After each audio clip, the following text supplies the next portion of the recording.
Hi everyone, hope you're not too tired. Thank you very much for inviting me here. It's my third time in Romania, so it's cool. I had some money to spend left from previous trips. I'm here to tell you a bit about Lighting Design Collective, who we are, what we do, why we do it. We have about 100 slides to go through with a lot of video. That saves my voice, I'm a bit ill. And also, if the presentation goes all Pink Floyd, you can blame it on the medication. All right, so we have 3 offices. Our head office is in Madrid, founded by Tapio Rosenius in 2009, so we're quite a new company. Then we have 2 small offices, one in London and one in Helsinki. And I'm the partner and director for the Helsinki office. Now, before I move on, there is a reason for the name. I will keep introducing that in every turn of the presentation. We are named Lighting Design Collective for a specific reason. So just a short description of what we actually do. We do, as the name implies, we do lighting design, we do digital content, we do light art, and we also do research. Now what these terms mean to us are the following. Lighting design is basically for architecture, interiors, exteriors, very static, very nice, sort of built environment. Digital content is something that is a reaction from us to this sort of ongoing LED revolution, or evolution, if you want to call it that. We basically have a tagline that we say, and I will introduce it later on, but it's everything is a pixel. So for us, it doesn't make a difference if it's a luminaire in the ceiling. That's 1 pixel over there. That's, I don't know how many pixels. And whatever, it can be a light surface, it can be a screen, a projection, a luminaire. It doesn't make a difference. There's digital control in all of them, so we call everything a pixel. So we have our own coders.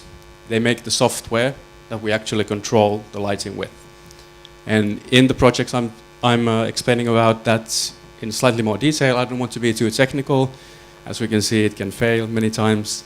So, moving on. Light art is a reaction to mostly what is happening in Helsinki right now. We do not consider ourselves artists, really. I come from an art school background.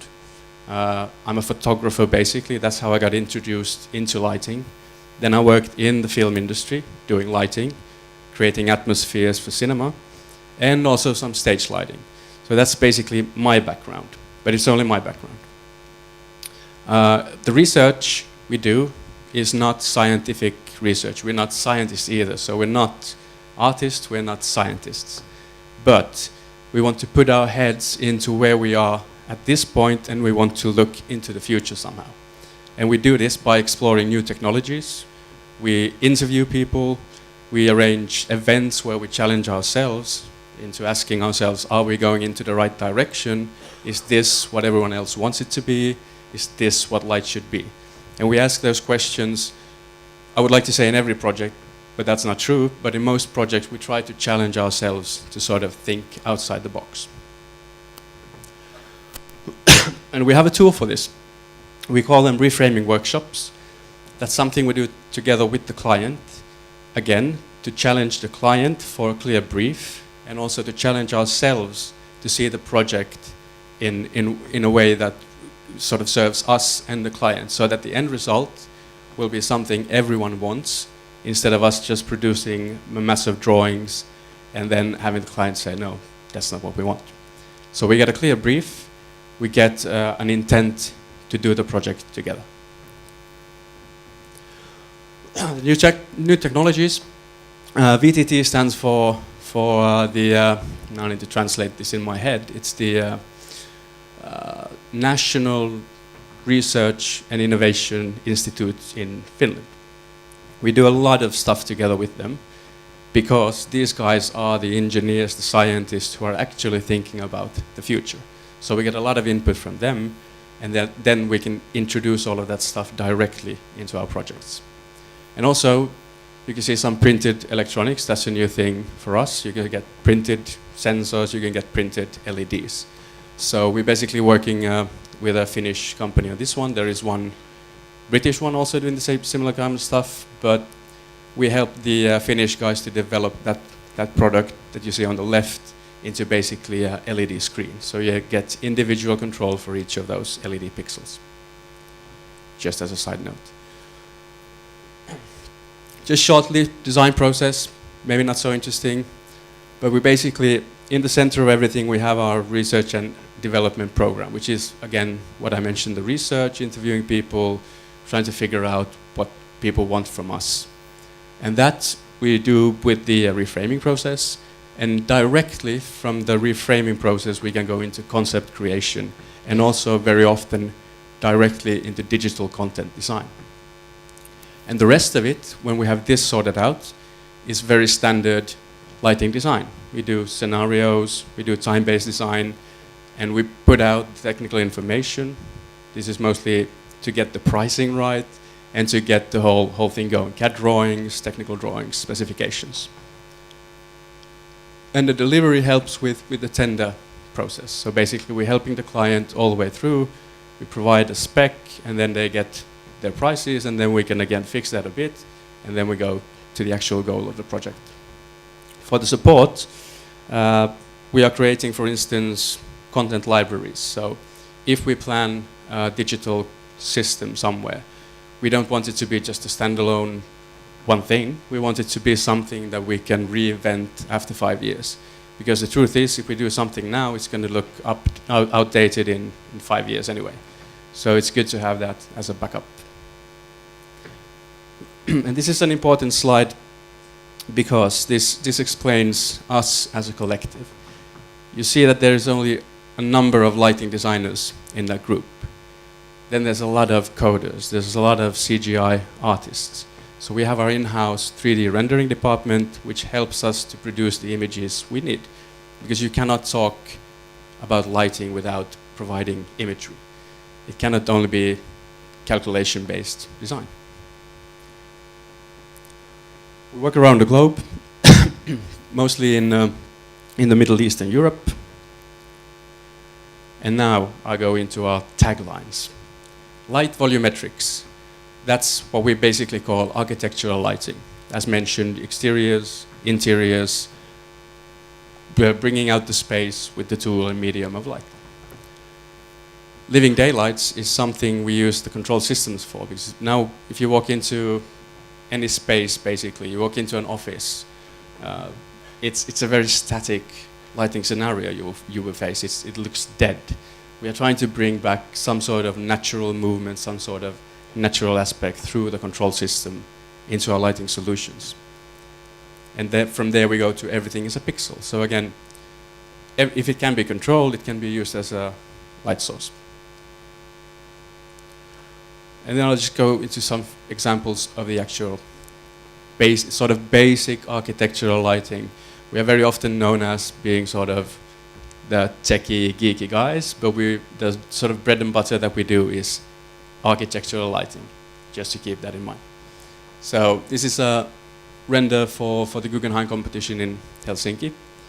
And I took this up, well, partly because I'm really proud of the 3D guys, but also because we managed to get into 3 different competition groups just by having 3 different offices. So London did 1, Helsinki did 1, Madrid did 1.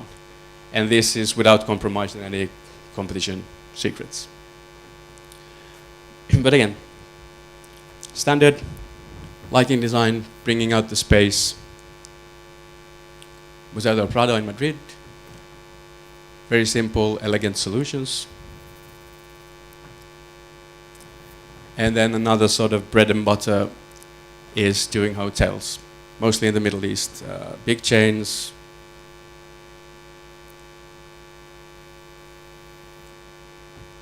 Let's go forward. And also, we're doing, this is a Finnish project. We're doing a big hospital development in Finland. It's actually the first new hospital to be built since the 1970s. There's been a lot of renovation work done with older hospitals, but this is the first new hospital to be built. It's in Jyväskylä and it will serve 1 million people roughly. Just some imagery and renders, so it's a work in progress. And we are using dynamic lighting, color changing, dynamic white shifting. So basically, why we came into this project was because of our sort of hospitality projects. So the architect had a vision to create a hospital that is more like a hotel, so that you actually get well in the hospital instead of getting sick. I don't know how many of you have been in a hospital, but you usually get to feel quite bad when you're in there for a while. And again, then we go to a hotel, and this is an example about the volumetrics. Now, the idea for the client, Armani in this case, was to make the hotel look like it's always occupied. Even if the rooms are empty, no one's there, the idea for the facade lighting was that it should look occupied. So really basic, again, nothing fancy about the solutions, but it is about bringing the space alive and sort of radiating the light from the inside of the building. And inside the building there were specific small elements, really custom made. This is a project my business partner Tapio did hand in hand with Giorgio Armani. So Mr. Armani was present at every design meeting, made every single design decision. So it's really, really tendering his need. And this one I bring up because, as we know, since 2008, Spain has not really been a very active building platform. And this is the first major project, apart from a facade lighting and some smaller projects like the museum. The first one to actually come out of Spain is a nice and interesting project, which is a vineyard. It's interesting because it's a vineyard, of course, so you get to taste everything when you're doing your lighting demos. This again is a project Tapio did with Zaha Hadid, and the concept, the lighting concept for this facade lighting is that in the daytime view, this is a very pompous building. It looks really big. So for the nighttime view, we wanted to change the volume of it. So it's not floodlit harshly. It's not showing every single detail in the nighttime image. Instead, it is sort of downscaled. And on the interior, everything is very Zaha, again, custom made. The idea for the interior lighting is basically that someone takes a knife and just cuts the ceiling, and then you get these slits of light. And that was the simple idea for the interior lighting. And very plastic shapes. And this one is, I'm really fond of this one because I'm from Finland, so wood always sort of makes me feel warm inside. They actually changed the seating. They had red seats first, and they actually looked much better, but then they changed them into bluish. Design decisions. And then we have a Saudi Arabian embassy in Helsinki with an idea of having a lot of ornaments in the facade, and we want to bring those ornaments out. What is not clear in the renders is that this is also a dynamic facade, so there is movement on the facade. And then we do a lot of retail work. This is basically an art piece for a shopping center in Oman. And then we do large-scale retail projects. So this is an interesting playground because you get to bring all your knowledge, whether it's feature lighting, whether it's architectural lighting, you can bring everything into a shopping center just to create this experience and experiential spaces. And again, going back to Finland, this is a big development going on in Helsinki. It's actually the biggest development in Finland at the moment. It's basically this combination of 8 residential towers combined with a shopping center in the podium with subway stations and a lot of infrastructure going on. Yeah, it's an ongoing project. It will go on for maybe 8 years. They started 3 years ago. So we did some studies on what the sort of exterior should look like in making sort of the municipality and the city happy, so that you have the commercial ads and whatever in control, and then you can shift that into a sort of more artistic expression. This is just a short video. We did a little study for staircase lighting. So it's a dynamic feature that still provides enough light for people to actually walk in the staircase. It's an exterior staircase. So we like a lot of bling bling stuff, and you'll see a lot of it. And then again, another shopping center in Finland. This is a 5-year-old project already, so everything is dynamic. You can change the colors, but we did not want to give the client a free hands to do whatever, so we gave them a specific color palette to work with. Blue was one of them. Then we had this sort of warmish white shades. And this is, Colin already mentioned this usage of blue. This is a nice example of that. Still figuring out why exactly we had blue all over the place, but still. And again, similar type of project in Bulgaria, with a color palette once again, not just RGB colors flying all over the place. It's basically warm colors and then a cold palette to match that. But it is a bit more. The color sort of culture is not similar to Helsinki, so it's a bit more out there in terms of the color palette still. Now we get into the stuff that we are really keen on at the moment. As I mentioned, we want to bring some sort of naturality into the light we work with. And biomimicry is one way we want to do that. Here is a project that never happened, but we did a study for a facade solution not involving actual lighting, but instead we wanted to control the daylight. So we had these small panels that when you drive current through them, they go black. So basically it's like an LCD screen. And then we just created a big facade solution for that. So that would then follow the sun. So it would actually follow the sun on the sky. And if they wanted to black out the sun, then the control system would take care of it. So if you look at the video on the right, you'll see the sort of idea. And the image on the video on the left side is our control system, one version of it. But this never happened, but we did an interesting study and we're definitely going to use this in a future project. And this one is a project that was made entirely in Finland. It was Finnish engineers for a Russian customer who had a dream to create a diving center that would be placed and anchored in the middle of the sea. Now that's a strange idea to have, but the idea is that there is a tank, a glass tank in the middle of it, and you suck in the seawater in there, and then you can practice diving, and in the nighttime it becomes this sort of underwater diving theater. And the first idea the client had for the facade was to have a waterfall running over it. We immediately said that it's not going to happen. You have a generator that produces X amount of power. In order to make it look like a waterfall, you will need to have millions of liters of water flowing down the glass.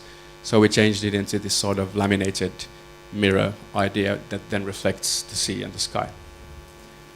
Very inspired by Nedcar. We also did the show lighting design for the sort of water tank.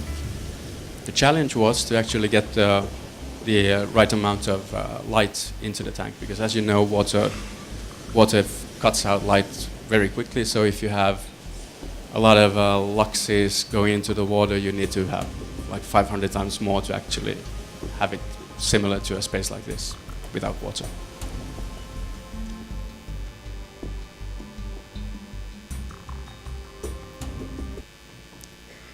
Everything is a pixel. Now, for this we have a lot of nice references, but the first idea behind it is that we want to use light as a communicator. Now we all know we don't even have to look outside the window to know what time it is. Natural light already is a communicator, as Colin in his presentation described. We really don't need to understand the workings of natural light, but it still has a connection with us. And again, this is something we want to bring into artificial light, that it has this sort of communicative presence. This is one of the first studies we did on this.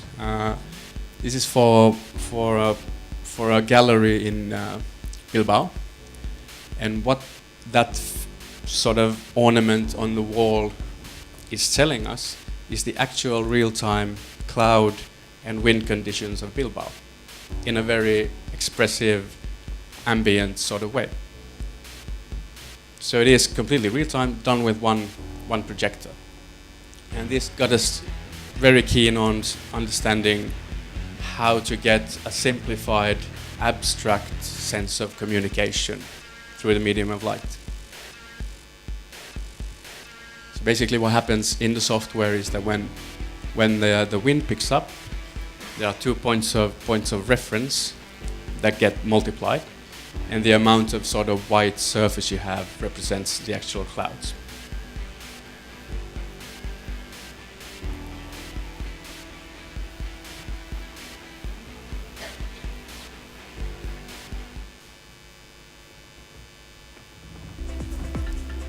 And this one was the next project where we actually got to do a permanent installation. The city of Helsinki launched a competition for these 2 disused oil silos in an oil harbor. One of them was meant to be a permanent light art piece. And the reason behind this is what you see over there. It's basically a beacon for a new residential area in Helsinki. And this silo project was the sort of first indication that the city wanted to give to people that there is something happening in this area. And the other one is that they created, again, a competition for a lighting master plan for that area. Spears and Major from London and West 8 won the competition. And it actually resulted in a very interesting thing. It resulted in something that's happening nowhere in the world, which means that every developer in that area has to give 10 euros per developed square meter to light art. Not public art, not general art, but light art. So, fascinating thing. So this is basically the beacon for that. Now in the daytime, because we wanted to again introduce a daytime element to a light art piece, in the daytime, the scheme is to have this perforation on the facade, and there are some small mirrors in some of the holes, and these mirrors again reflect the surroundings. But what is more interesting is what is happening on the inside of the silo, because again this perforation brings the natural light and the sense of time into that space, and that's obviously a time lapse, so it's sped up, but even for us as designers, it's really magical to walk into that space. We did a lot of studies for the perforation. We started out with 5,300 holes. The engineer said, no, it will collapse. You need to come out and figure something else. So we went for 2012 holes because it was built during the cultural capital city of Helsinki. So, capital year, sorry. And then again, we wanted the lighting to actually express something, to have a narrative. So we wanted it to express the current and real-time wind, once again, in Helsinki, in that exact location. And we studied different things and came up with an idea that we want a flock of birds, a swarm of birds, to be the sort of indicator for that. So we didn't have any idea how to do this. So we basically interviewed a lot of people, met a few coders, and then one of those guys said, all right, there's this algorithm that was developed in the 80s. It's basically just mimicking a flock of birds. We can use that. Like, wow, let's do that. So what basically happens is that each light point in this installation has the intelligence of a bird. So they all move in unison. There is a software system controlling it. And the idea is that there are a bunch of simple parameters on the right side, but basically on the top portion on the left side is what the actual lighting system sees. It's like a pixels of light. And underneath that, which is not visible in this image, is an algorithm of a flock of birds moving in real time. Now, what happens when the wind speed picks up is that this software throws in a virtual falcon, a hawk, and then the other smaller birds start flipping around. They move faster. They want to get away from the predator, and that creates the pattern of the light, the speed of the light.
All the technology, apart from the software, is off the shelf. So the light pixels are Osram Traxon light pixels, anyone can buy them.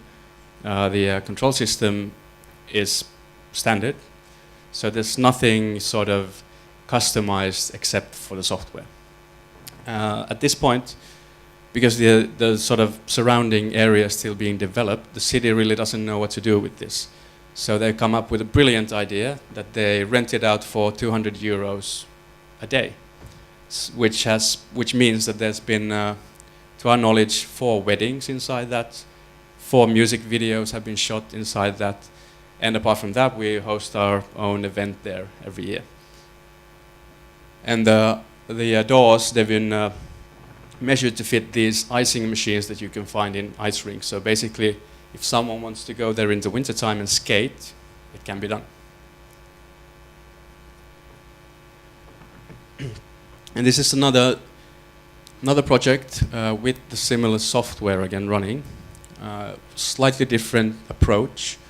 We are now in a very retail environment. We're in a shopping center. And we wanted the ceiling to somehow react to the people walking underneath it. So it's basically a sensor system, not normal motion detectors, but basically cameras that sense movement. And then the light reacts to that. So it's more of a feature thing. It's a fun thing if you see it. There are a lot of people walking underneath it that probably never will notice that there's something reacting to my movement. But if you see it, then it becomes interesting.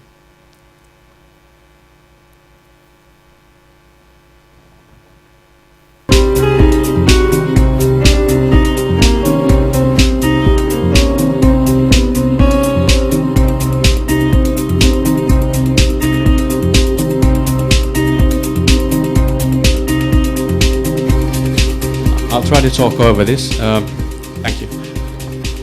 This is our interpretation of a staircase lighting. It's in a restaurant. What this actually is a sign telling the people in the bar downstairs that when this comes on, the restaurant upstairs is open. So you're welcome to join the Golden Dragon Lounge. Everything in that place is according to this east-west very dragon concept. So this is the golden breath and lava of the dragon floating downstairs. So it is a 3D mapping project. I know many of you have seen them in light festivals and whatnot, where you have this huge facade, X amount of projectors, and then you just blow the whole facade to bits. That's the same technology, just done in a maybe more elaborate way in the sense that it is actually just a sign. Would we do that again? No, that's a huge project for staircase lighting. But we learned a lot. 2 projectors, and then you have a particle animation running down the stairs. And this is basically the other stuff that was done for the restaurant. So as you can see, there is a lot of fire theme going on. There is those custom-made luminaires on the left side were made of these, what do you call it, butterfly cocoons. So they are silk cocoons with a light source inside them. So everything is related to the concept of the whole restaurant. And it is a 24-hour restaurant, so basically there is something happening all the time, and the light has to react to the sort of narrative and storyline of the whole restaurant.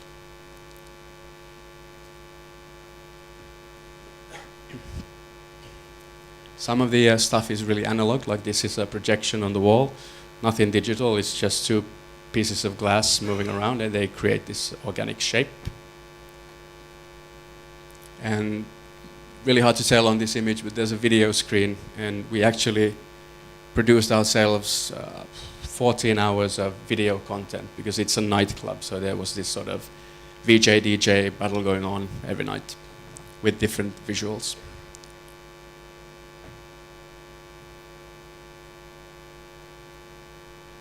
And then we go back to Helsinki, where all the interesting stuff is. This is UPM headquarters. UPM is the biggest forestry company in Finland.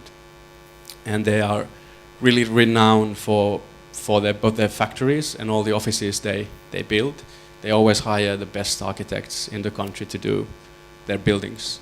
As was the case with this is Pekka Helin Architects, the biggest Finnish architectural office. And they gave us a call quite late on in the project. They already basically built the whole building. And they wanted us to do an intervention for the atrium. So we did a bit of daylight studies because we are up in Northern Europe to actually understand how much daylight we get into the space. And we noticed that the most daylight comes into the space in July, when everyone is on holiday, which was a good thing, because then we understood that, okay, we can implement something in the realm of artificial light. And we came up with this idea of a fin that integrates into the architecture. So it's basically integrated into the windows. And the final idea was to have this aluminum channel with integrated LEDs into it. So inside that aluminum channel, we have individually controllable pixels again. Basically, it's a low resolution screen. And then you have a Prismex panel on top of that.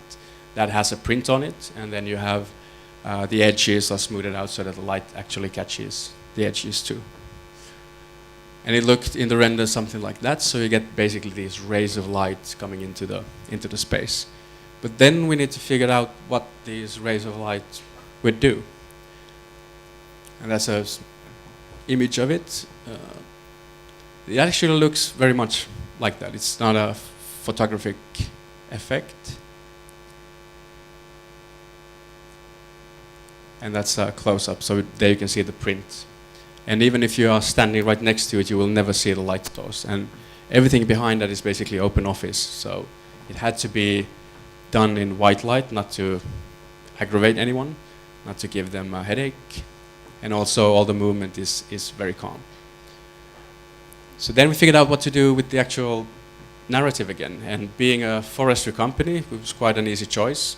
We need to express the forest and the roots of the company. So we used our software again to get the right effect, and we wanted it to be like the light that filters onto a forest floor.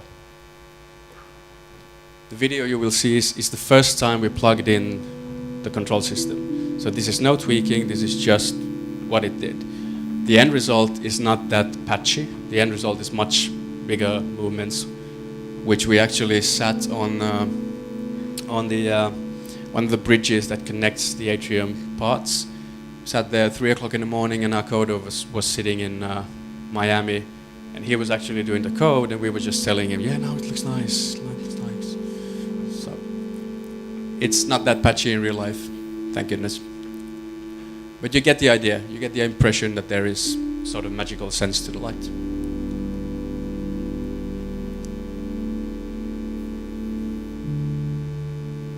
Those are the connecting bridges.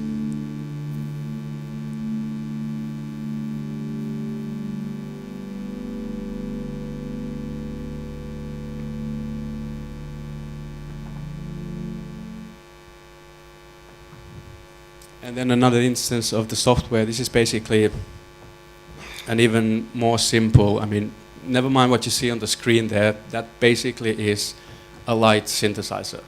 So you basically have 3 knobs you can turn. Each one of these knobs affects one parameter in the lighting of that facade. So you can play around that with a very simple interface, with a very simple software, and you can get an ever-changing dynamic effect on the facade. And the color scheme, again, is very culture related. It's not something you might find in Helsinki, but it's definitely something you will find in Tunisia. It's a hotel facade.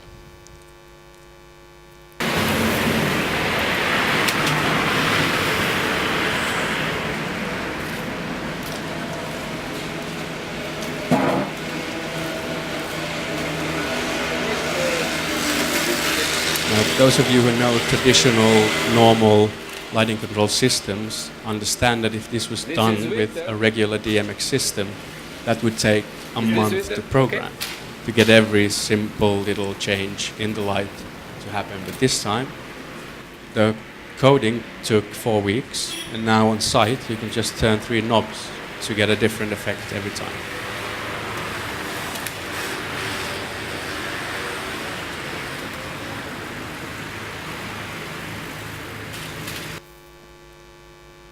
Cyber-physical spaces. This is an experiment we did together with Philips. They have a product, I know maybe some of you know it, luminous surfaces they call it, which basically is a screen that has a fabric on top of it. And you can choose the fabric. It can be opaque, it can be even black.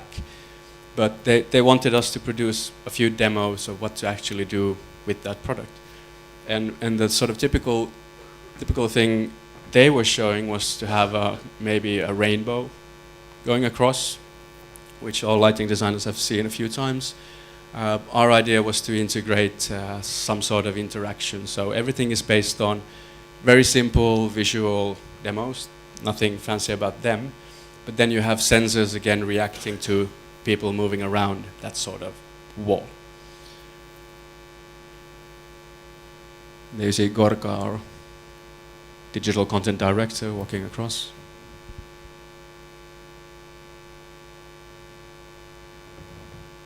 So again, these are experiments.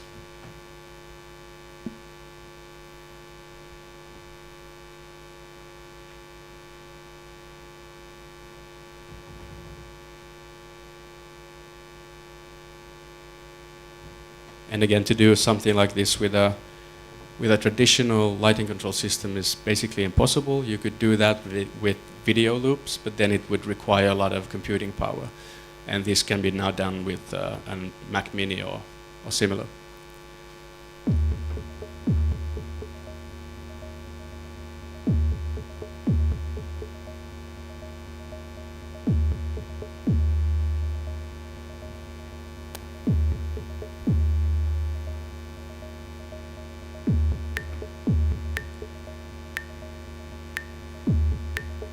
Some of my colleagues might have seen this in PLDC in Copenhagen.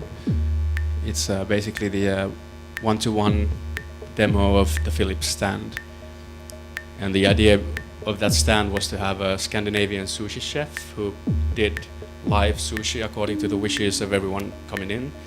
And the lighting would actually react to the people who came close to the chef.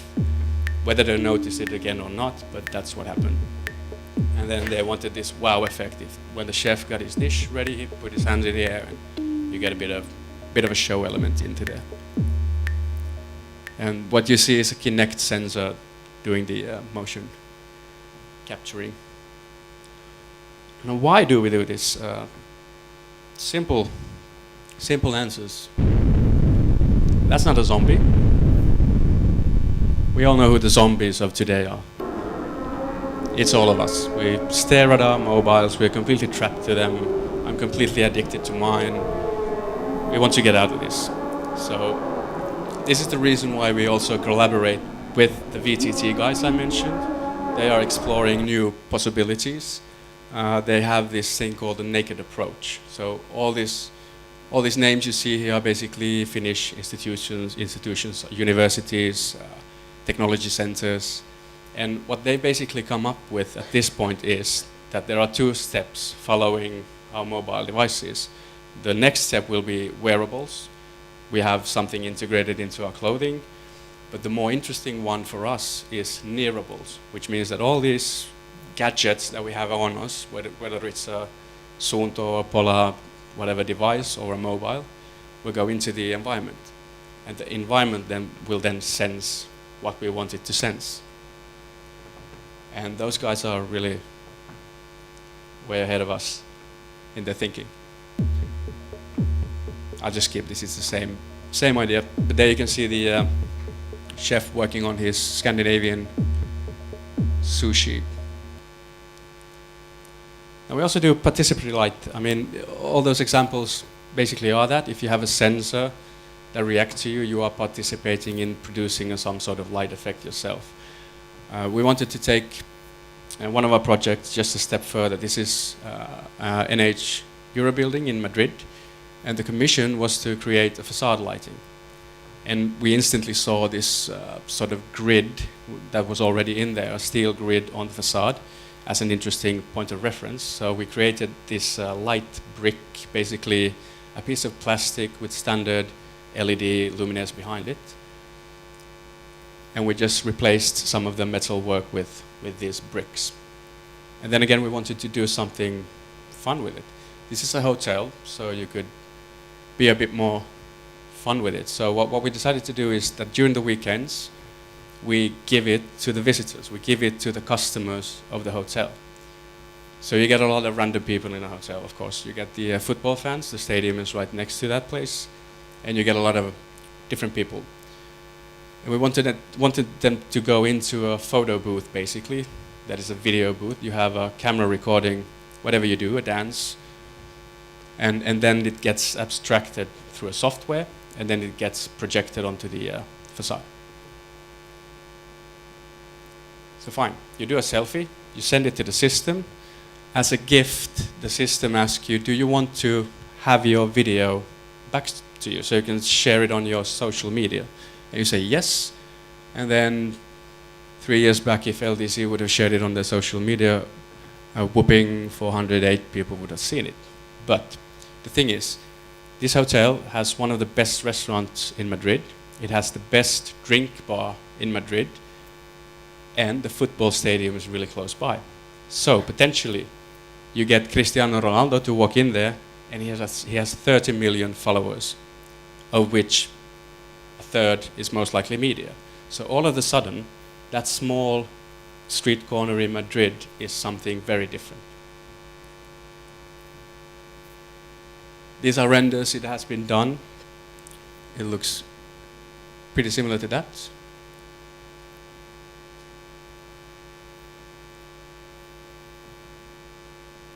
So basically there is this really calm, sort of everyday feel to it, and then during the weekends it gets a bit special.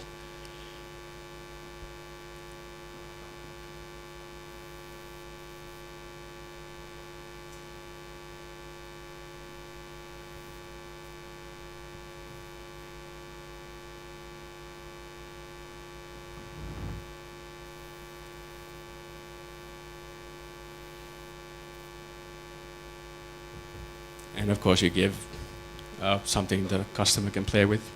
So they can actually write some text on it. This is something we did not want to have, but they actually wanted us to do. So the sort of resolution is high enough for you to put text onto that facade.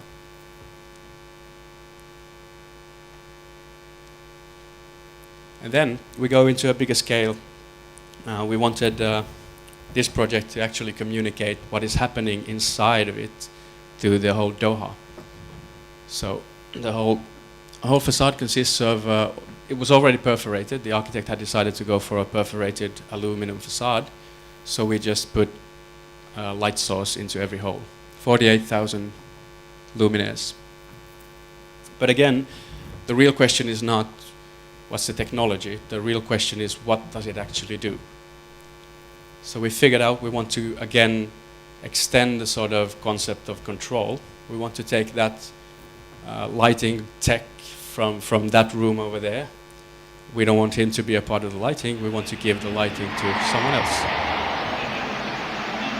So this is the basic concept, a bit tongue-in-cheek. It's like a dramatical curve of a football match. But everything is communicated outwards. So you have the team colors, you have the direction of movement inside the stadium, you have the reaction of the audience. And all of Doha knows what's going on without it being a TV screen.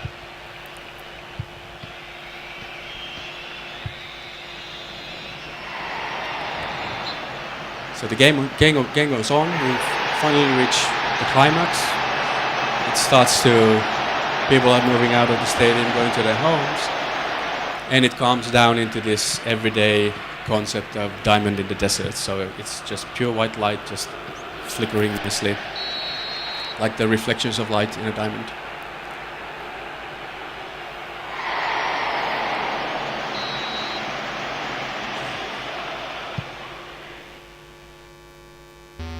And this is how it's done.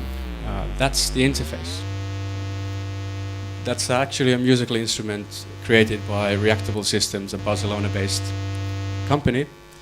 And we had a long chat with them, came up with the idea to project the game, a live video feed of the game, onto a similar platform. And then anyone can control the light. And that is pixel perfect, meaning that if you shift that block 1 pixel, a different parameter is changed in the light, so you can never repeat yourself. So the idea is to have human error constantly present. You can never make the show the same, which is very different if you look at the Eurovision Song Contest. It's exact opposite. You want to press a button and you want to know that the lights do the exact same thing every time. What happened after this concept was introduced was that this control system was taken to the VIP. So it's in the VIP stand.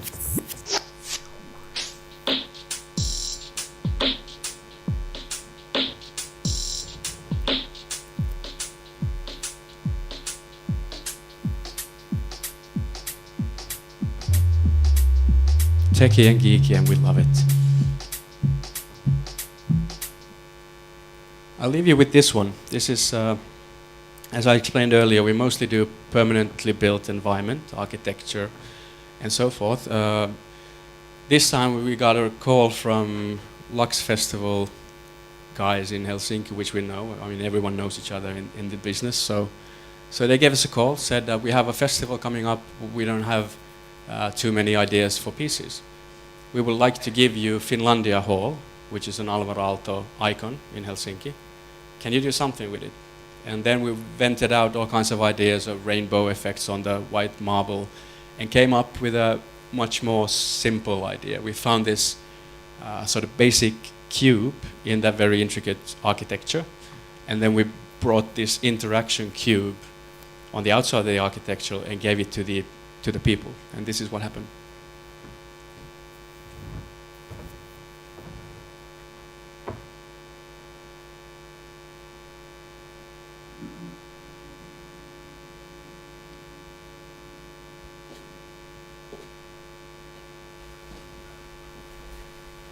Olisi kauheaa, jos maapallo särkyisi. Se on niin kaunis. Pistetään pienet aplodit. Tervetuloa muutkin vain kokeilemaan Anonymous taideteosta, jossa te voitte olla kasvottomia sekä nimettömiä. Ja kuka tahansa voi nyt tulla osaksi tätä taideteosta esiintymään tänne meidän koppiimme. I am a goat! I like the movie. I like the movie. I like the movie. Muistakaa käyttää älyvapautta hyödykseen. Maailmassa monta on ihmeellistä asiaa. Se hämmästyttää Tää kummastuttaa pientä kulkijaa. Minä omistan mitä näen ja mistä pidän. Minä omistan koko maailman. Nyt pääsee paukku. Hyi, mä lähen!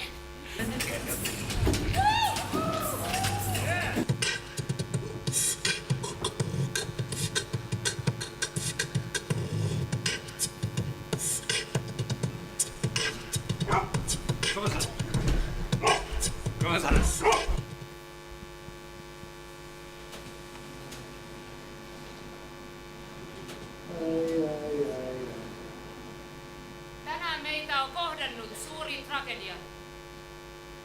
Tänään on hyökätty sananvapautta vastaan. Ranskassa, Pariisissa ja 12 henkeä on saanut surmansa. Kynä on vahvempi kuin väkivalta. On the internet, nobody knows you're a dog. That sort of caught our eye, and we sort of started thinking about the concept regarding anonymity and perceived anonymity. It gives them a sense of power. It might be false, but you get empowered to say whatever you want, in good and in bad. And that's sort of what the internet does to you also. You can actually use the whole architecture, the whole building as your voice. And this is what we wanted to do. We wanted the building to actually communicate our time. Ja painanut polvelleen, mutta köyhänä ei ole toki.